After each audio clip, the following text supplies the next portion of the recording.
Consciousness. From a scientific lens, the greatest unsolved mystery. Intro. The greatest paradox of humanity. For thousands of years, humanity has sought answers to the mysteries of the universe. We have launched satellites into space, probed black holes, decoded the genetic code, and are now creating artificial intelligence. Yet there remains one paradox. The farther we reach outward, the more confused we become about ourselves. Because of a seemingly simple question that no one has been able to answer. What exactly is consciousness? Where does it reside? And why do we know that we exist? The brain, a mere 1.5 kilograms of tissue, is the command center of the body. We know how it transmits signals, which regions handle emotions, language, and memory. But here lies the paradox. Within this intricate map, we find no observer. Science has charted the brain down to individual cells, yet has never located the place where consciousness itself resides. Perhaps this is the greatest mystery humanity now faces. Part 1. Science's journey to explain consciousness. In the 17th century, Descartes declared, "I think, therefore I am." He separated mind and body into two distinct realms, but modern science leaned materialist. Consciousness, they said, is not separate. It is merely a byproduct of the brain. At first, the evidence seemed convincing. When the brain is damaged, memory and personality change.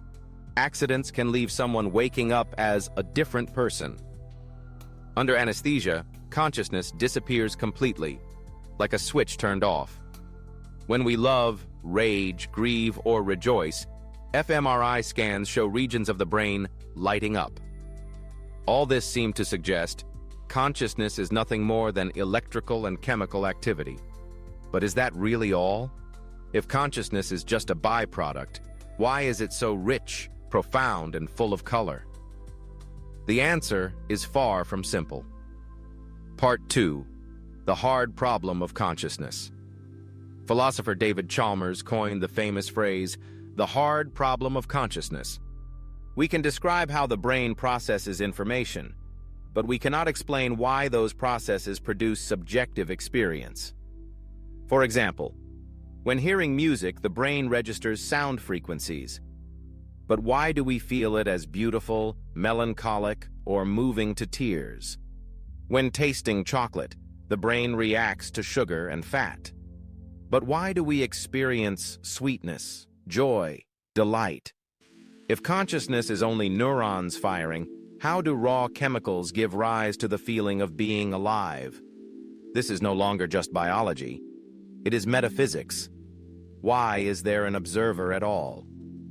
Part 3. Scientific theories. Many theories have tried to explain. Integrated information theory, IET. Giulio Tononi suggests consciousness is the level of information integration in a system.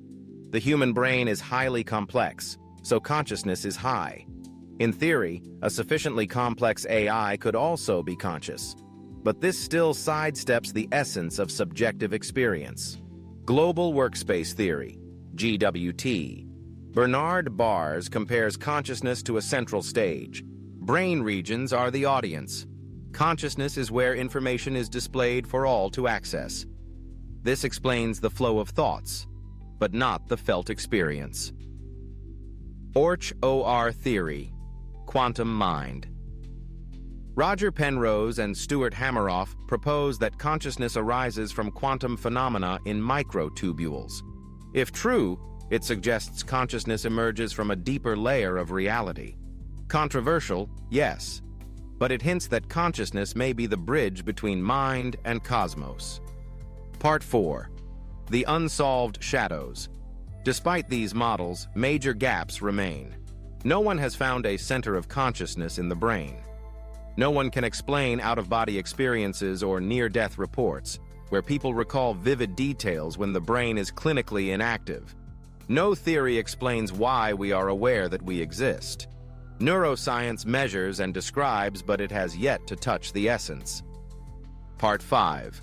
Consciousness beyond the brain?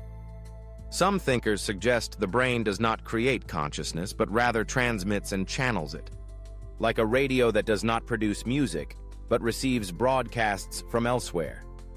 If true, consciousness could be a field of energy, with the brain as a decoder. This opens a radical vision. Death may not be the end, but simply leaving behind the instrument. The soul could continue, traveling into another dimension of existence. At this point, science begins to blur into philosophy and mysticism. Part 6. Implications for humanity. If consciousness transcends the brain, our entire worldview must shift. We are not just biological machines. We are beings of spirit. That means death may be a doorway, not an end.